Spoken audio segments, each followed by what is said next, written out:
So, hi guys, meron nag-message sa akin na nag-public inquiry sila sa NVC kasi they have been stuck at NVC for almost 3 months now.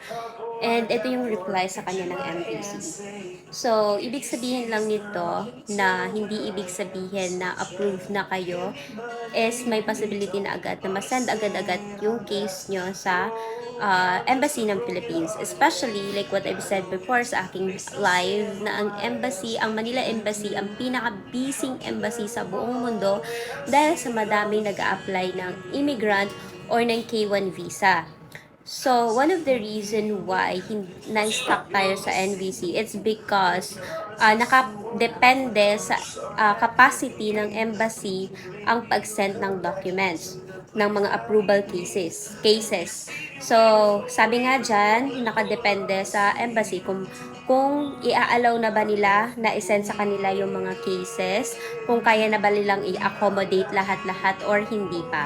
Kasi as of now, kulang ang staff ng US Embassy kaya nga meron tayong mga na-reschedule or na canceled ang appointment for July interview kasi nga kulang sa staff or meron silang operational issues na sinasabi. So, yan yung one of the reason why. And madami pa din ngayon na nag-aantay na makapag-book ng slot ng interview and biometrics appointment na kailangan i-accommodate pa ng embassy.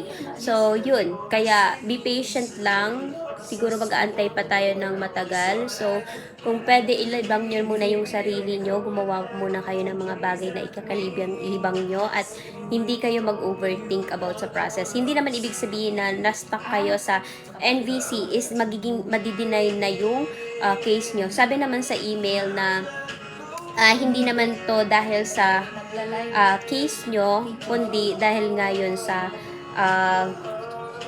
embassy at wala silang sinabi kung kailan ang estimates kasi hindi nila alam, kahit sila Len ay hindi nila alam. So, yun yung sagot.